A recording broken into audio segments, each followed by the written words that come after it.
has the capabilities to do it all, which is something I haven't said in a long time in fighting games in general. I think she might be the one. So she's an alien warrior. She's this queen of this planet that's basically dying. And she's looking for a large enough energy source so she can save her people. Noble ambitions, but by any means necessary. And so you kind of see the events play out in the show where she's basically attacking a facility very similar to the one that you see here in our game, where she's trying to, get energy for her people. She carries like her people's staff of leadership.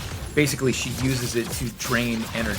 So her hook is essentially that energy drain. She can actually steal your meter, your boost gauge, by using her forward special. And you see there, up at her boost gauge, if she has all 3 boost bars, it actually has this max indicator. Once you have that max, you can actually amplify her normal boost damage to get extra impact. So, for example, here's her down special, which is sort of like a DP kind of thing.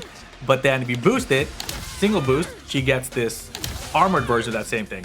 But then if you hold it, you get the max boosted version, which is only available when she has max boost. So really impactful, but it costs 2 bars of boost. So we needed to not only convey in gameplay and on UI she is draining energy, but we also need to convey once she reaches that boost max state that you have that ability available for you. Let's say you initiate boost max, there's a little burst to indicate it, right? And then once you start to drain boost from the other player and such, you'll get that little indicator of not only are you draining, but you'll see your opponent's boost bar also get a little effect of their energy being drained as well. So then another way that you can actually manipulate the boost gauge is by using her Super 2. So she creates this force field around her, which is going to absorb projectiles that'll actually give her boost back as well. But the thing is, if you're close to the opponent, it's actually going to refill her boost gauge as well.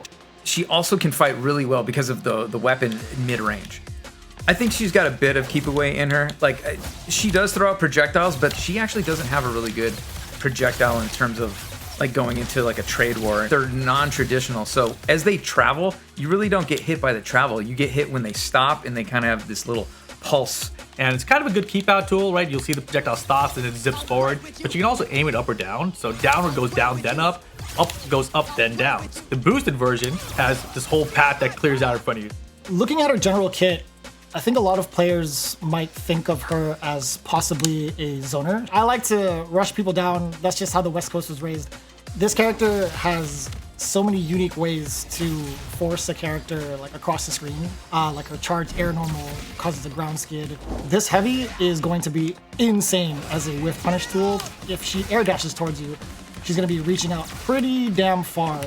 One of the biggest things I really do enjoy with her is her mobility combined with that down heavy, especially in the air. It's just so ambiguous. You're gonna have so many opportunities with this character to mix your opponent up in neutral with your movement alone. She definitely feels like a very significant threat against everybody in this game. Because she doesn't have a projectile assist, it's probably better to team up with characters that do have projectile assists to help her approach. So I think anyone like a Robot or Cecil or Adi are actually really good choices there. I actually still like Mark for his forward assist. I really think that's a great approach to like catch people off guard, helps you approach, makes an opening for you to get in there. I think her air jump heavy, or air jump down heavy I should say, is a really great cross-up tool too if you are trying to approach. So anyone that can lock them down for a moment and give you this option to jump in and just mix them up on which side you can be with air down heavy, I think is going to be really useful. Anybody also with an assist that causes even more of a juggle in your combos, right? I like to pair her up with someone like Invincible for the back assist uppercut. I like to pair her up with Adam Eve for the back assist projectile to set her up even further for either a corner carry or set you up for boost, drainage, what have you. She has the capabilities to do it all, which is something I haven't said in a long time in fighting games in general. I think she might be the one.